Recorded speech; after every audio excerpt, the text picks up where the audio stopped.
안녕하세요. 저는 여럿 인생을 구제하고 제 인생까지 구제해 살고 있는 대한민국의 당당한 여성입니다. 여러분, 얌전한 고양이가 부뚜막에 먼저 올라간다는 속담 아시나요? 네, 제가 딱 그 고양이랍니다. 물론 전 얌전하기만 한 고양이는 아니었어요. 하지만 조금이라도 사람 대접해 줄 때 절 가만히 뒀어야 할 시댁은 저를 못 괴롭혀 안달이었습니다. 그치만 전 제 양심의 문제와 어떻게든 사람 인생을 구제해야 한다는 일종의 사명감을 가지고 큰 일을 빵 하고 터뜨렸네요. 지금부터 그 이야기를 시작해 보겠습니다. 저는 원래 조용한 성격이라 처음부터 그 큰 사고를 빵 하고 터뜨릴 생각은 없었어요. 남들 인생에 개입하는 것도 제 성격이 아니고 그냥 조용히 살고 싶은 마음이 큰 사람이기에 애초부터 왜 이 사실들 내가 알고 있어야 하나 싶을 만큼 원망스러웠던 사람이었죠. 그럼 저의 그 이야기를 들려드리기 위해서 제 남편과의 만남, 시댁과의 인연이 시작된 이야기부터 해보겠습니다. 저와 남편은 지인들의 소개를 통해서 만나게 되었어요. 남편도 말수가 적고 진중한 사람인지라 첫 만남부터 호감이 가더라고요. 남편도 마찬가지였는지 저희는 첫 만남에서부터 대화가 길게 이어졌고 그렇게 헤어지고 나서도 밤새 집에 가서 둘이 통화를 할 만큼 마음이 잘 맞았습니다. 그게 시작이 되어 연인으로 발전하고 결혼까지 하게 된 거였어요. 남편과 저는 둘 다 직장이 일반 중소기업에 다니는 사람들이었습니다. 그냥 월급이 적지도 많지도 않은 평범한 정도였죠. 근데 문제는 제 시동생들이 직업이 아주 빵빵하다는 거였어요. 남편에게는 2명의 남동생들이 있었는데 이 사람들이 직장을 좀 잘 구한 편이었죠. 첫째 시동생은 증권회사 직원이었고 막내 시동생은 대기업에서 일을 하고 있었습니다. 둘 다 돈을 꽤나 잘 버는 사람들이었고 나름 스펙들이 있었기에 만나는 사람들도 꽤나 스펙이 좋은 사람들이 대부분이었어요. 하지만 막내 시동생은 매번 여자를 쉽게 만나고 쉽게 갈아치우는 인간이었고 첫째 시동생은 제가 결혼한 이후에 한 2년 정도 있다가 장가를 들었는데 역시나 스펙 빵빵한 약사와 결혼을 했습니다. 그리고 그 결과로 저는 완전히 시댁에서 찬밥 신세가 되어 온갖 서름을 다 당하면서 지내야만 했죠. 저와 남편이 결혼할 당시부터 시모가 절 탐탁지 않아 했습니다. 그 이유는 다름 아닌 제가 돈 못 버는 중소기업에 다닌다는 게 그 이유였죠. 하지만 그래도 우리 둘이 결혼을 할 수 있었던 이유는 남편 역시 중소기업에 다니는 사람이었기 때문이었어요. 어휴, 그래. 너희 둘이 그냥 끼리끼리 잘 살아봐라. 내가 내 아들이 중소기업 다니는 것도 속이 터져 죽겠는데 며느리까지 고만고만한 애를 봐야겠니? 하여튼 마음에 안 든다. 마음에 안 들어. 엄마, 그렇게 말씀하지 마세요. 이 사람 회사 중소기업이어도 월급도 잘 나오고 복리후생도 짱짱한 편이라 대기업 못지않게 돈 벌고 있어요. 게다가 인정까지 받고 있어서 이 사람 나이 때 이만큼 승진한 사람도 많지도 않고요. 오히려 저보다 더 좋은 조건인 사람인데 왜 그렇게 함부로 말씀하세요? 아이고, 머리야. 그래, 알았다. 니들 알아서 살아라. 대신에 니들 살면서 돈 없다고 밑에 애들한테 돈 달라고 구걸하기만 해봐. 그때 내가 가만 안 둬. 알았어? 시모는 처음부터 제 직업을 듣더니 마음에 안 들어 했고 급기야는 첫 만남부터 제 속을 뒤집는 말을 해서 저도 당당하게 얘기를 했습니다. 어머님, 그럴 일 없을 거예요. 어머님 아들은 어머님이 키우셨으니까 잘 아실 테고 저도 어디 가서 누구한테 패기치면서 살거나 피해주면서 사는 걸 정말 싫어하거든요. 어머님이 걱정하실 일은 전혀 없을 테니까 그런 염려는 안 하셔도 될 것 같습니다. 허참, 그래 알았다. 잘났다 잘났어. 에휴, 속 터져라. 시모는 저를 마음에 들어하지 않았지만 저는 남편이 저의 편이 되어주고 어차피 시모는 시골에 살고 저희는 서울에 살고 있었기 때문에 부딪힐 일이 별로 없어 결혼을 그대로 했습니다. 시댁은 시골에서 농사하면서 그래도 자식들 공부시킨다며 돈을 많이 썼었기 때문에 저희들이 결혼할 때 집을 해준다거나 뭘 해줄 수 있는 형편이 아니었어요. 그래도 저희는 어차피 애초에 서로 집해와라, 혼수해와라 그런 말도 안 하고 둘이서 같이 준비할 계획을 가지고 있었기에 뭘 안 해준다고 해서 서운하진 않았습니다. 오히려 시골에서 농사 지으면서 자식 3명 다 대학 보내고 빚 없이 졸업하게 한 것만으로도 대단하다는 생각이 들었죠. 근데 정말 딱 그뿐이었습니다. 그 외에는 진짜 시댁 쪽으로는 눈도 돌리고 싶지 않을 정도로 시댁은 저에게 있어 끔찍한 곳이었습니다. 왜냐하면 명절이나 어머님, 아버님 생신 때마다 한 번씩 모이면 시모가 진짜 절 너무 못살게 굴었거든요. 물론 저도 제 성격에 가만히 당하고만 있진 않았지만 그런 트러블이 일어나는 것 자체가 너무 싫었기에 시댁은 저에게 있어 지옥 같은 곳이었습니다. 시모는 제가 시골에만 내려가면 밭일을 못 시켜 안달이었어요. 물론 며느리로서 시어머니, 시아버지가 일하시는데 도울 수 있죠. 저도 그 정도로 인성이 못된 건 아닙니다. 근데 저희 시모는 해도 해도 정말 너무했어요. 오후 2시에서 4시 햇빛이 제일 쨍쨍할 땐 농부들도 쉰다고 들었습니다. 마실 나가 있던 개도 개집으로 들어가는 그 뜨거운 날씨에 시모는 저를 못 부려먹어서 안달이었어요. 심지어는 저한테 일을 시켜놓고는 본인은 참 만든다는 핑계로 집안에만 머물러 있더라고요.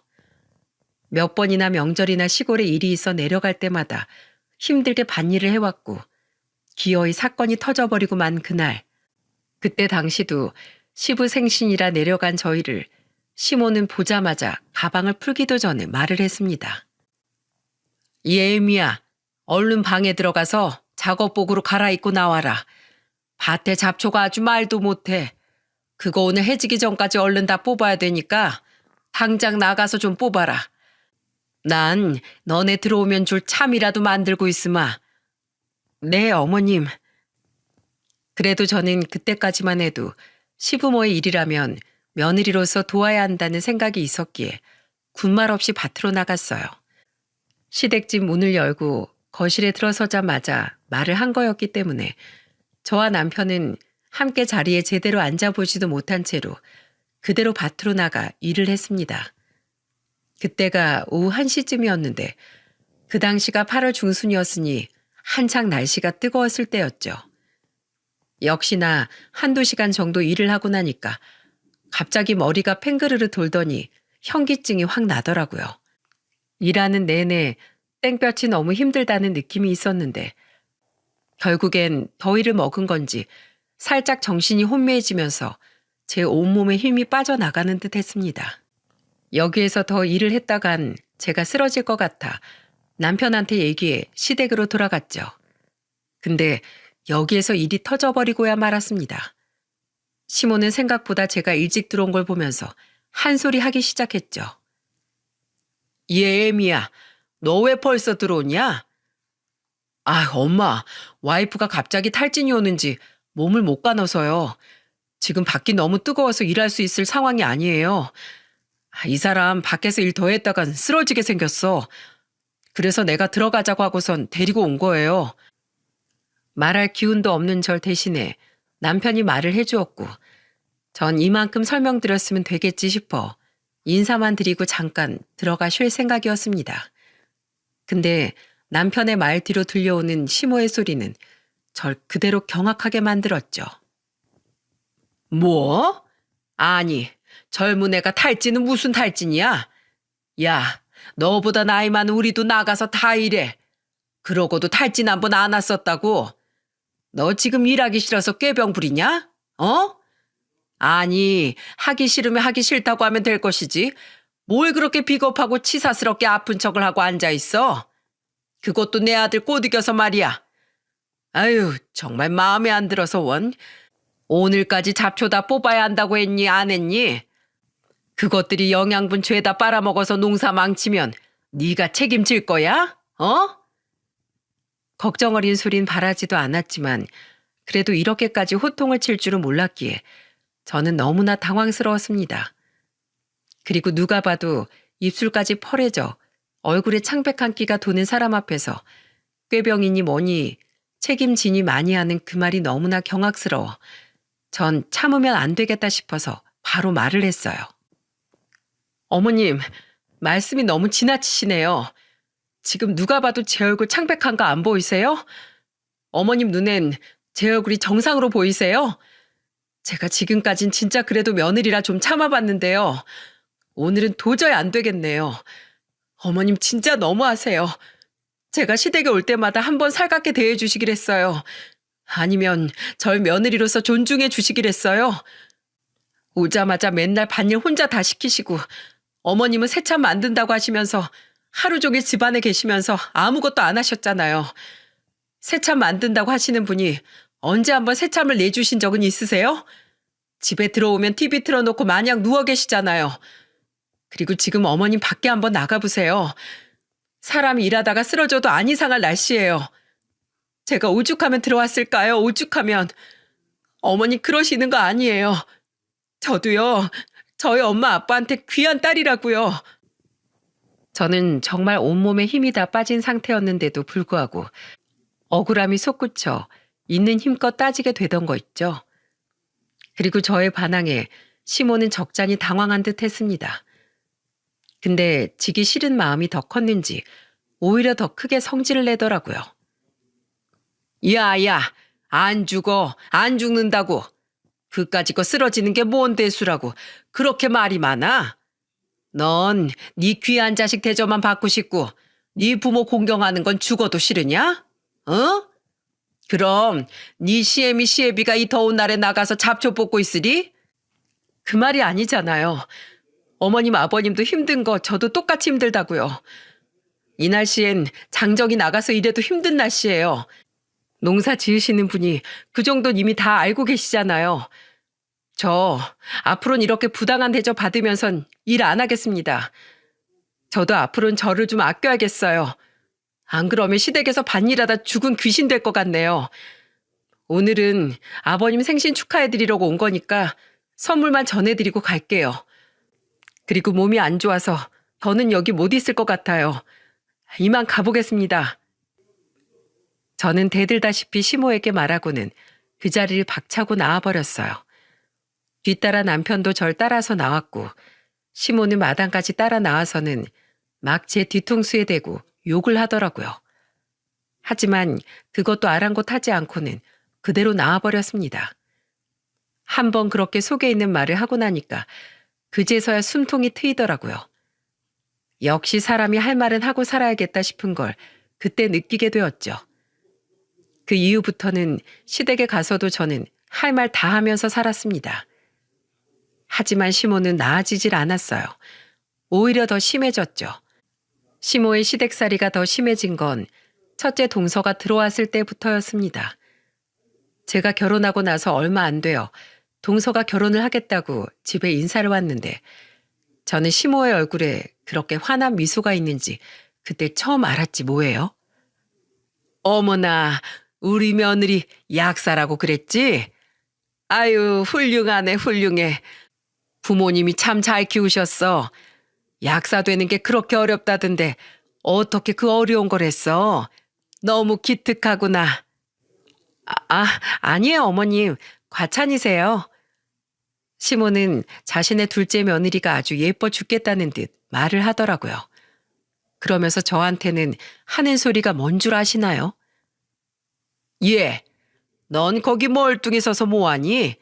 가서 과일이라도 깎아가지고 내와. 야, 그럴 게 아니라 아까 내가 사오라고 한 소고기 있지? 그것 좀 빨리 구워라. 야, 넌 돈도 없고 집안도 학벌도 안 좋은 애가 행동까지 굼뜨면 어떡하니?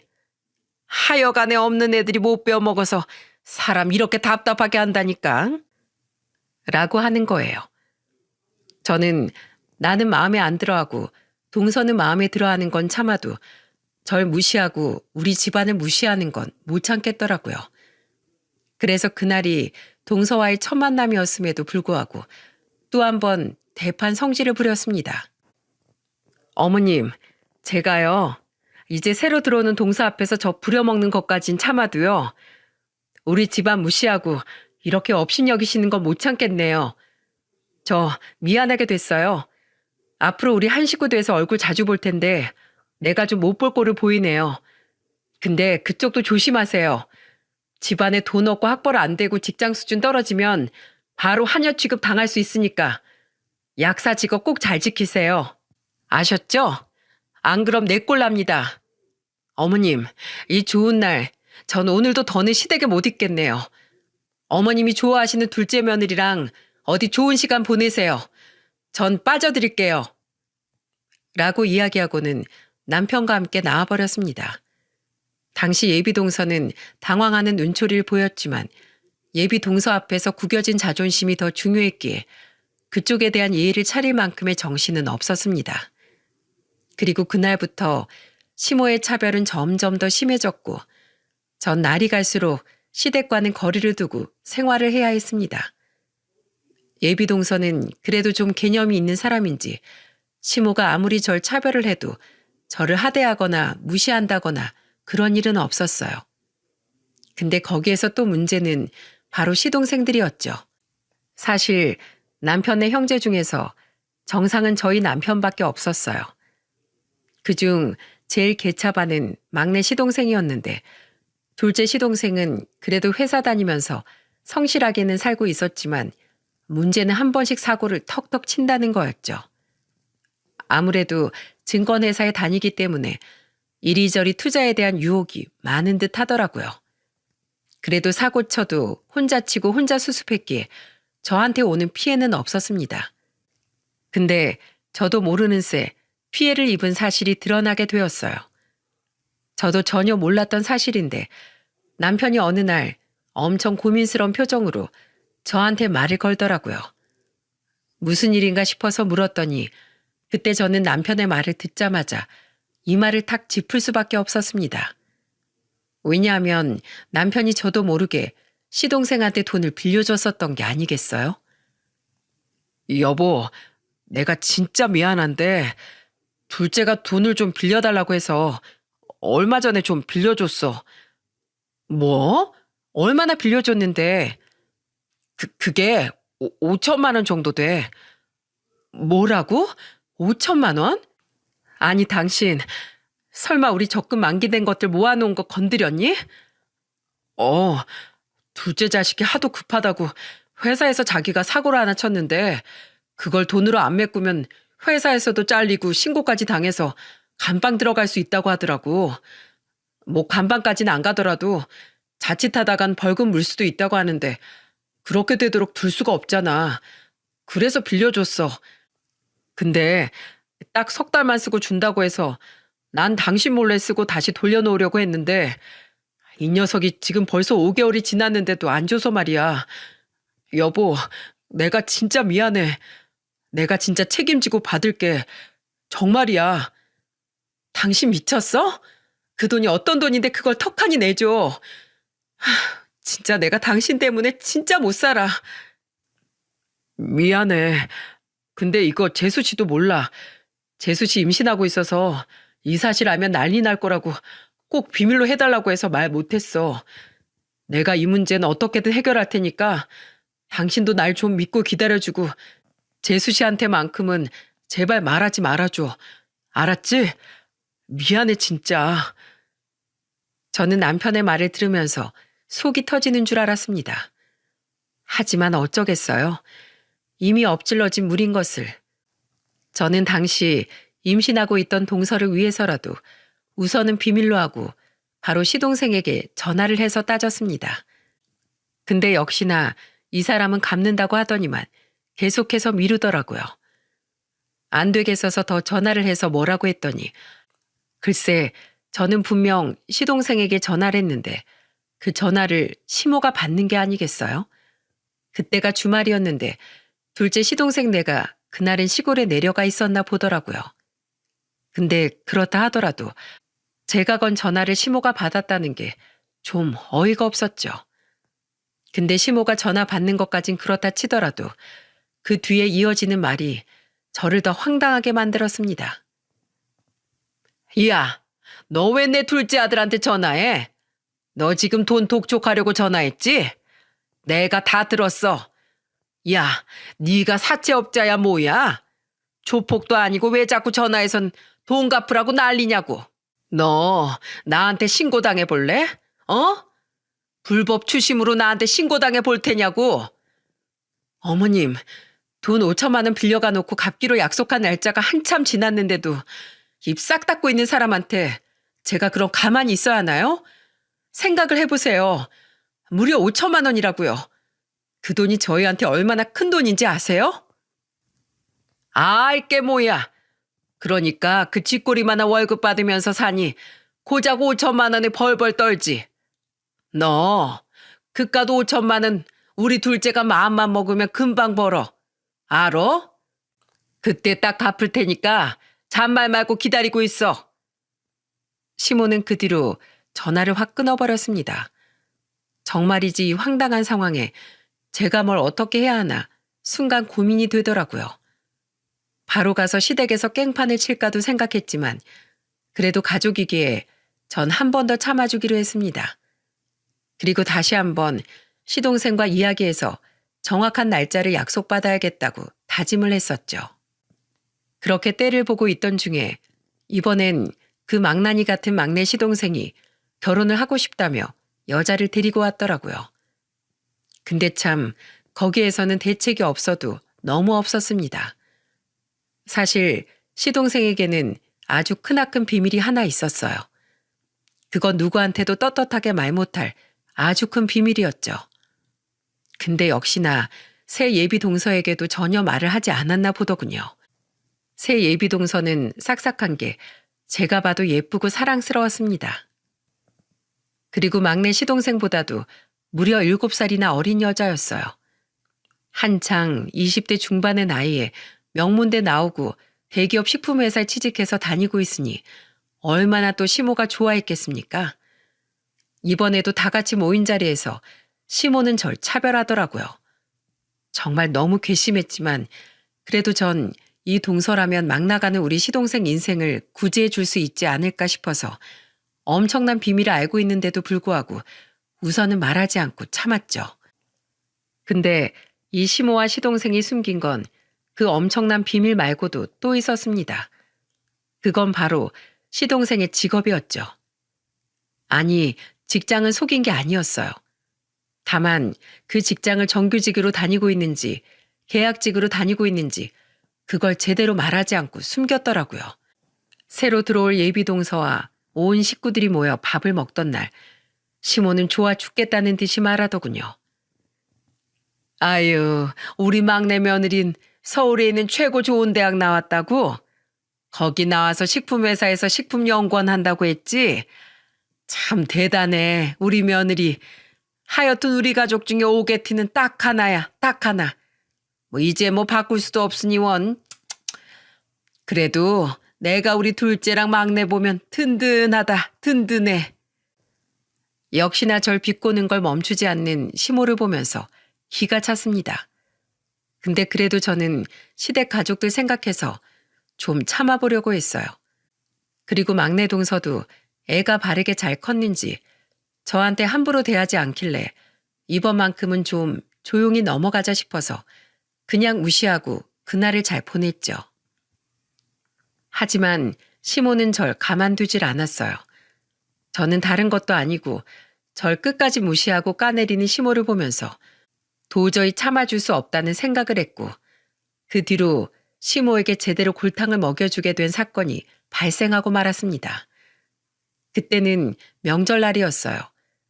예비동서는 아직 정식으로 결혼식을 올리기 전이었지만 시댁 쪽이랑은 활발하게 왕래를 하며 지냈었기에 그날 명절에도 어김없이 다 모였죠. 그리고 거기에서 사건이 터지고 만 거였습니다. 시모는 당시 우리가 다 모이자마자 갑자기 저와 예비 며느리들을 모아놓고는 갑자기 돈 봉투를 꺼내서 주더라고요. 전 한 번도 이런 일이 없어서 어리둥절하며 우리 각자에게 주는 돈 봉투를 받았습니다.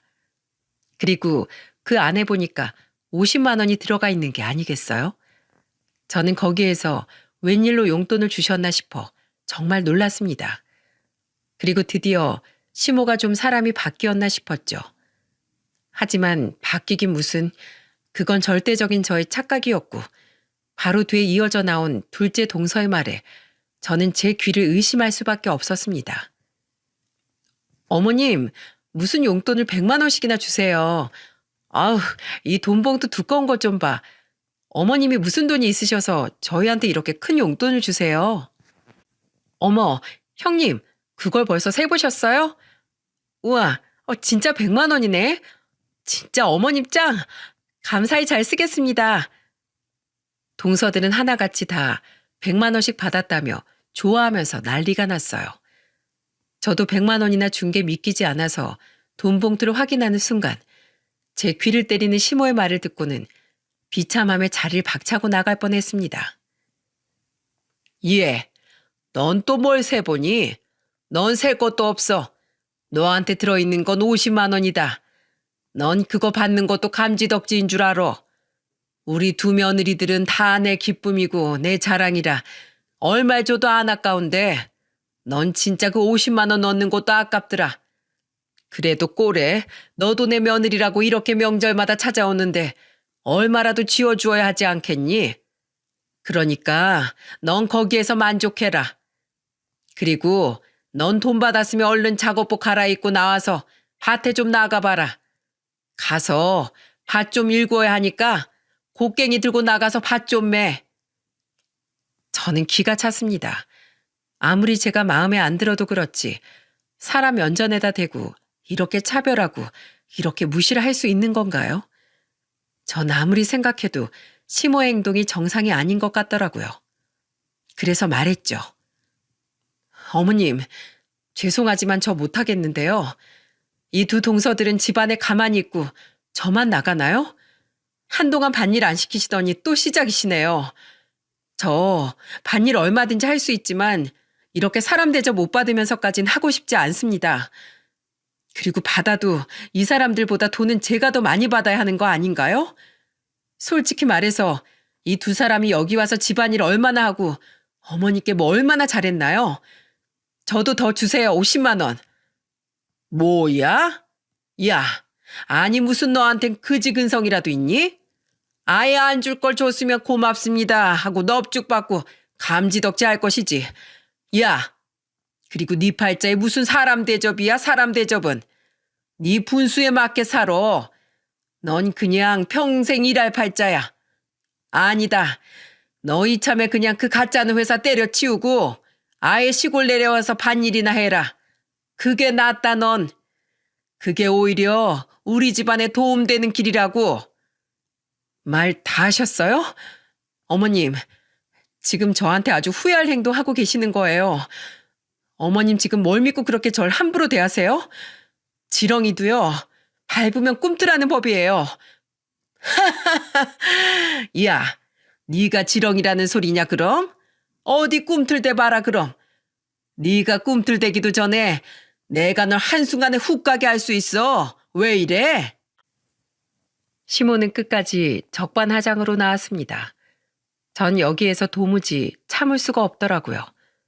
그리고 이딴 시모에게 시집 오는 예비 동서도 또 아무것도 모르는 채 순진무구하게 살고 있는 둘째 동서도 불쌍하게 느껴졌죠. 그리고 이 두 여자의 인생을 망치려 드는 시모와 시동생을 보고도 가만히 둘 수가 없어 저는 큰 결심을 하고 대판 사고를 쳐버렸습니다. 그건 바로 제가 알고 있는 큰 비밀들을 죄다 폭로해버리는 거였죠. 근데 어디 시시하게 그냥 바로 다 까발릴 수 있나요?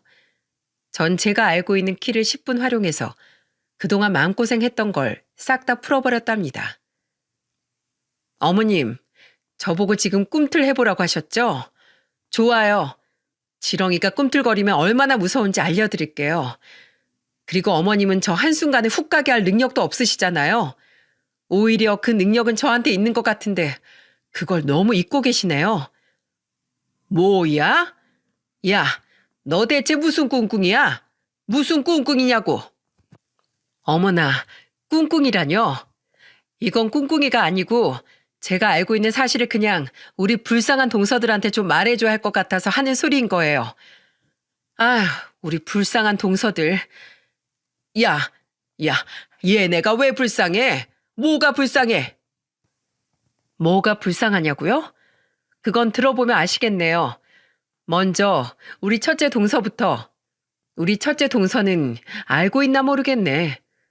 아, 이걸 말해야 되나 말아야 되나. 야, 애미야, 너 지금 무슨 소리 하려는 거냐? 어? 너 왜 이래? 시모는 그제서야 제가 무엇을 말하려는지 눈치챘는지 그때부터는 안절부절하기 시작하더라고요. 그리고 저를 막 말리기 시작했죠.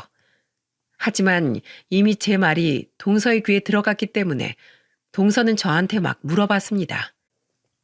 형님, 말씀해 주세요.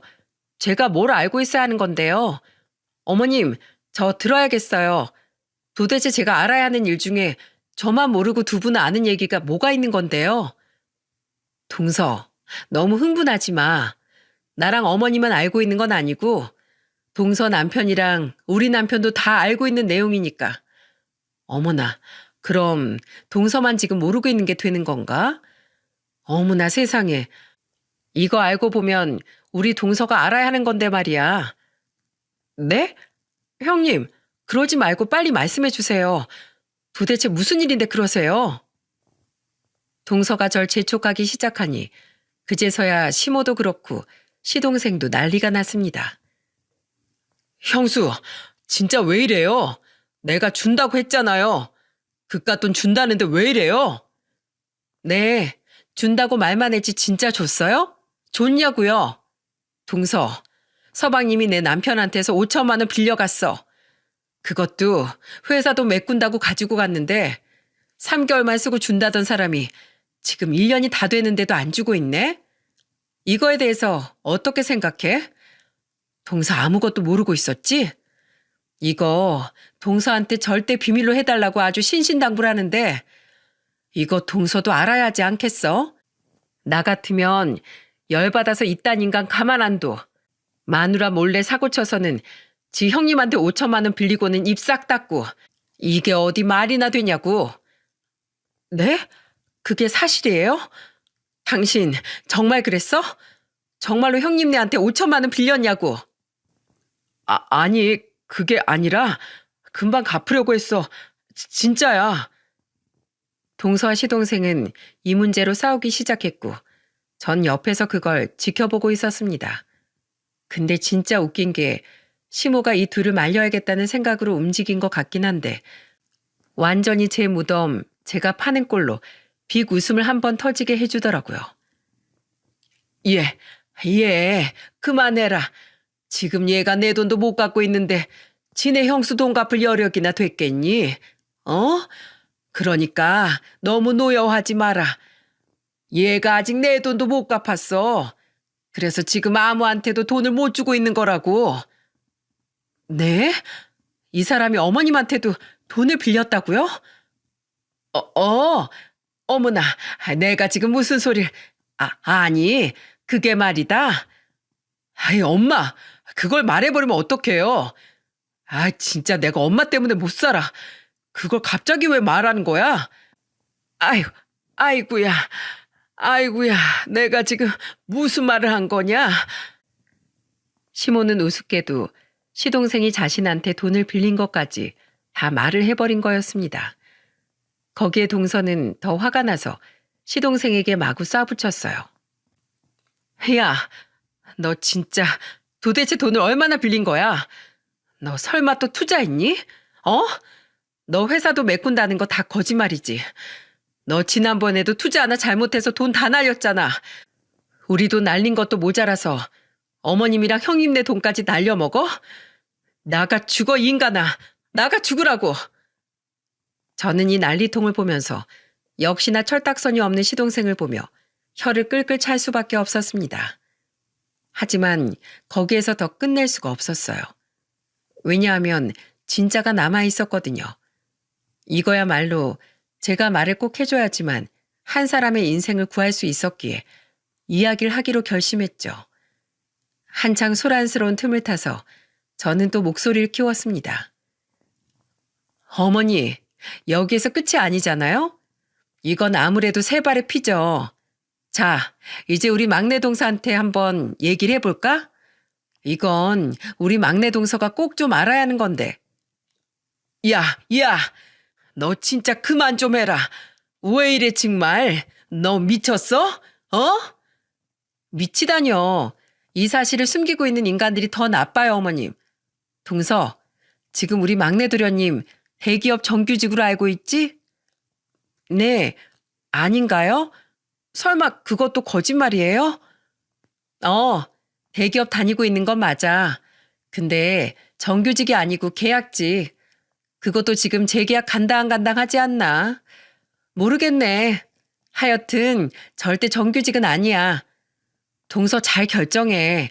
결혼 전부터 이렇게 거짓말하는데 결혼하고 나선 안 하겠어? 동서는 제가 한 말을 듣고 충격을 받고는 고민에 빠진 듯 했습니다. 근데 동서는 고민할 게 더 필요했어요. 왜냐하면 제가 진짜 큰 걸 말했거든요. 이때 제가 여기까지 말하자마자 그때부터 도련님과 시모는 더 난리가 났습니다. 형수, 왜 이래요? 미쳤어요? 자기야, 내가 다 설명할게. 그게 어떻게 된 거냐면 내가 속이려고 속인 게 아니라 나 이제 조만간 정규직 될 거야. 그래서 그렇게 말한 거야. 이제 계약 곧 끝나면 나 정규직 될 거라고. 아직 된 건 아니잖아. 어떻게 거짓말 할 수가 있어? 미안해. 근데 이제 진짜 아무것도 없어. 나 믿지? 나 이번에 정규직 되면 그것도 거짓말 아니잖아. 저는 이들의 대화를 들으면서 헛웃음이 났습니다. 그래서 푸하하 웃을 수밖에 없었죠. 도련님, 정말 그것밖에 없으세요? 그것 말고 없으시냐고요? 아닌데, 더 큰 게 있을 텐데. 제가 여기까지 말을 하니 그제서야 저한테 화만 내던 시모가 태도가 싹 바뀌더니 빌빌거리며 우스운 꼴을 보이기 시작했습니다. 예, 그만해라. 제발 그만 좀 해. 자, 내가 얼른 가서 용돈 나머지 50만 원 뽑아다가 줄게.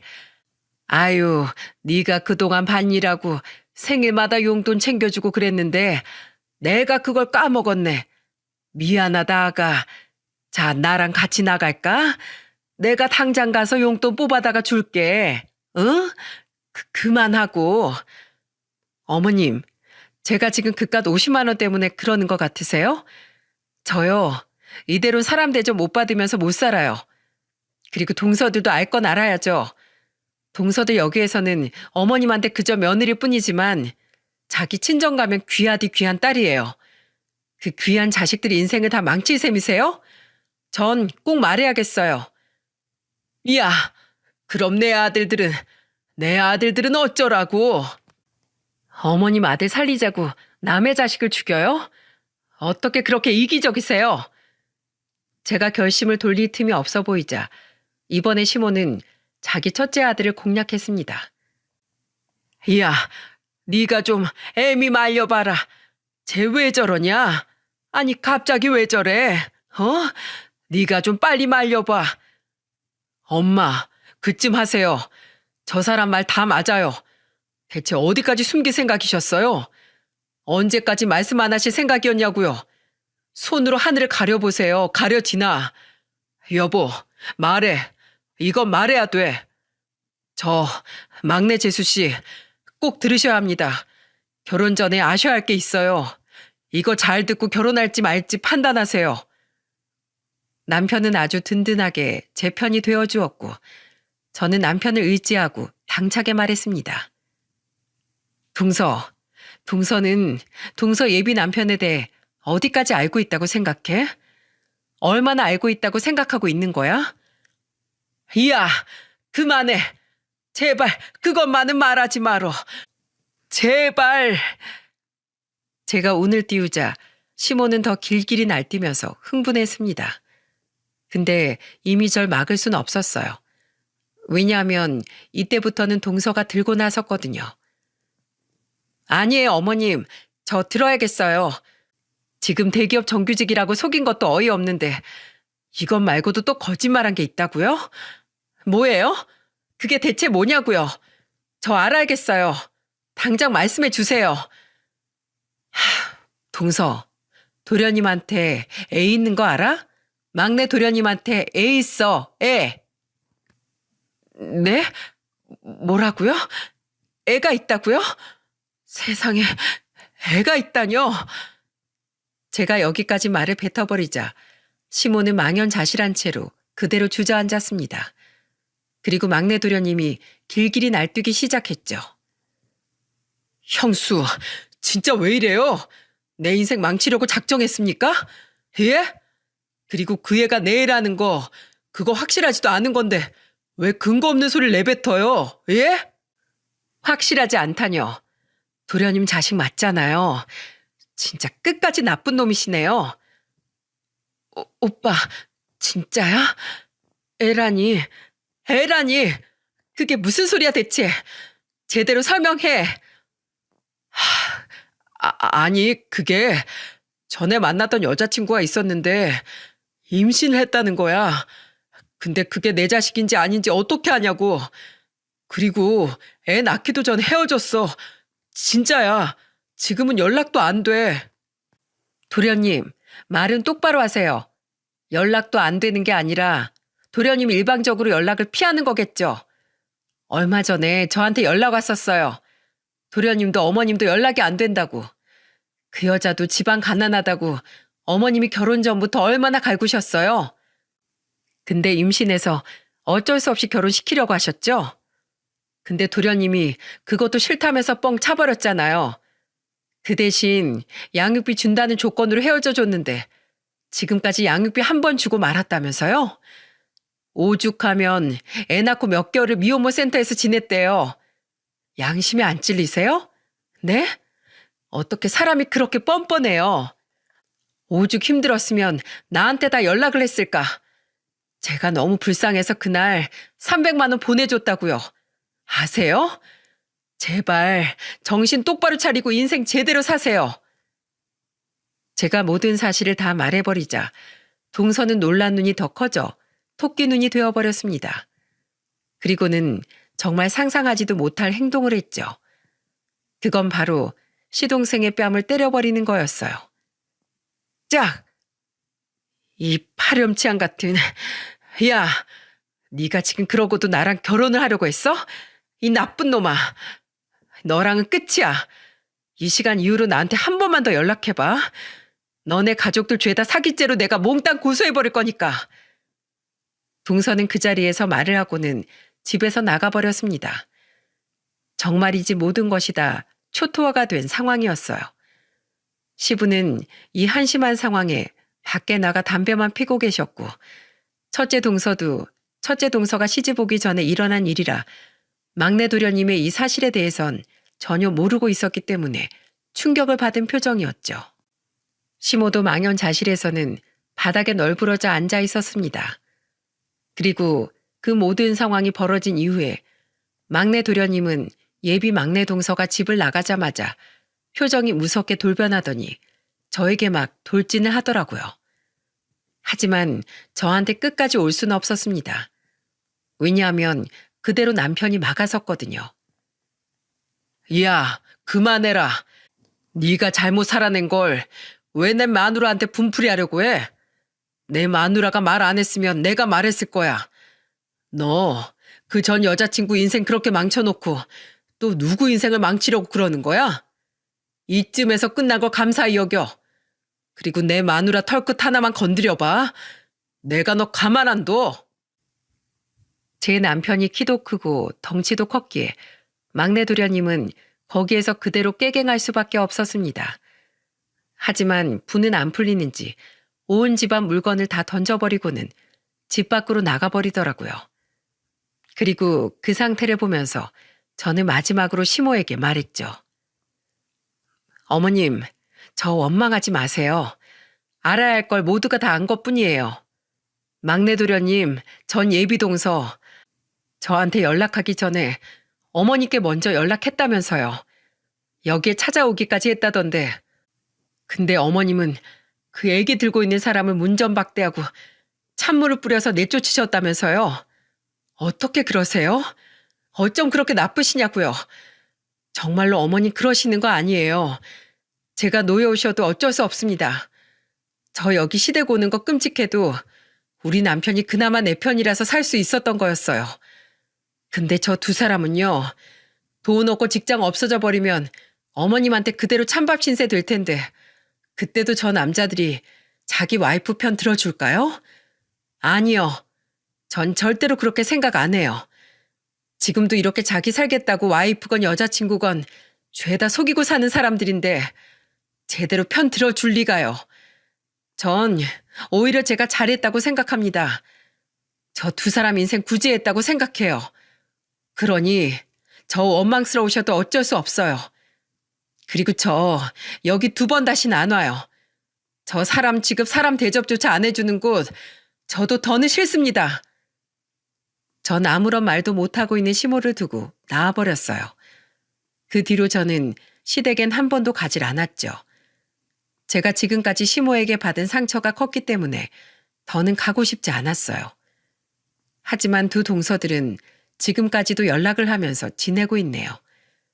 그날 이후로 2년이 지났는데 나중에 가서 두 사람 모두 저한테 고맙다며 연락을 해왔더라고요. 아마 그날 제가 아니었다면 자기들의 인생이 언제까지 나락으로 떨어졌을지 모르겠다면서 용기 내 사실을 전해준 저에게 고맙다고 이야기를 했답니다. 첫째 동서는 그날 이후 며칠 안 돼서 저한테 전화를 해서는 그러더라고요. 형님, 진짜 감사해요. 형님이 말씀 안 해주셨으면 이 인간이 사고 친 거 끝까지 모르고 우리 집안 다 거덜날 뻔했어요. 다행히 아버님이 빚을 다 갚아주셨어요. 형님네도 돈 받으셨죠? 이 사람이 사고 친 거 우리 집안에서 다 책임져야 하는데 그것도 안 되니 아버님이 집담보로 대출받아서 갚아주셨더라고요. 그 뒤로 경제권은 제가 다 가지고 왔어요. 이제 이 인간 절대 허튼 생각 못하게 제가 한 달에 용돈 딱 30만 원만 주고 있다니까요. 하여간에 절대로 이 인간 못 믿어요, 형님. 형님, 정말 감사해요. 형님 덕분에 우리 애들도 저도 살았어요. 아니야, 동서. 동서가 그래도 평소에 나한테 잘했잖아. 그러니까 말해준 거지. 안 그랬으면 나도 그냥 무시하고 어떻게든 돈만 받아냈을 거야. 그래도 잘 해결됐다니 다행이다. 정말 고생 많아서 동서. 정말 감사합니다. 형님이 저희 인생 구제해준 거나 다름없어요. 정말 우리 은인이에요. 제가 앞으로 더 잘할게요, 형님. 그렇게 저희들은 전보다 돈독해지게 되었습니다. 그리고 막내 예비 동서였던 아이는 저한테 백화점 화장품까지 사가지고 와서는 인생 구제해줘서 고맙다고 인사를 하더라고요. 아마 저한테 가장 고마운 건 이 막내 예비 동서였을 거예요. 얼마간 막내 도련님이 매달린 것 같긴 하지만 지금은 잘 끊어내고 아예 헤어졌다고 말을 하더군요. 얼마나 다행인지 모릅니다. 제가 남편 통해서 듣기론 지금 막내 도련님은 그동안 밀린 양육비를 그 전 애엄마한테 보내주느라 혼쭐이 나고 있는 듯 했습니다. 모든 것이 다 자업자득인 거죠. 중요한 건 시모인데 시모는 그 이후로는 저한테 아무 소리도 못하고 있답니다. 물론 제가 시댁에 더는 안 가고 있는 것도 있지만 그럼 진작에 저한테 전화해서 난리를 칠 텐데 이제 전혀 그러질 않더라고요. 그리고 얼핏 듣기론 시부도 시동생이 저희한테 5천만 원 빌린 것과 시모에게 돈을 빌렸다는 것도 다 모르고 있었기에 그 뒤로 엄청나게 시모를 혼낸 것 같았어요. 그래서 지금은 조용히 밭일만 하면서 지낸다고 하더군요. 완전히 이빨 빠진 호랑이 신세가 된 채로 말입니다. 저 역시도 시모와는 여전히 사이가 안 좋은 채로 지내고 있습니다. 그동안 서름을 너무 많이 당하며 살았기 때문에 저도 더는 연락하면서 지내고 싶지 않네요. 이대로가 전 너무나 편하답니다. 대신에 남편까지 그 집안과 인연을 끊을 순 없기에 남편만 왔다 갔다 하고 있어요. 전 앞으로도 언제 갈지 모르겠습니다. 하지만 아직까지는 갈 마음이 없네요. 여러분, 사람은 뿌린 대로 거둔다고 하잖아요. 제가 이 사연에 다 쓰지 못했지만 정말로 무시받고 서름받은 정도가 심각하고 말도 못하게 많네요. 그러니 저희 시모도 지금 아무 소리 못하고 있는 걸 테고요. 제가 이 사연을 쓰게 된 것도 저는 우리 시모 같은 분을 만난 분들이 혹시 계시다면 제발 당하고만 살지 마시고 당당하게 할 말하고 기죽지 말고 사시길 바라는 마음에서 쓰게 되었어요. 제발 여러분만큼은 좋은 시댁, 좋은 남자 만나서 행복한 결혼 생활 하시길 바랍니다. 여러분도 저의 앞으로의 생활이 이제는 사람 대접받고 행복할 수 있도록 응원 부탁드릴게요. 제 사연 들어주셔서 정말 감사합니다.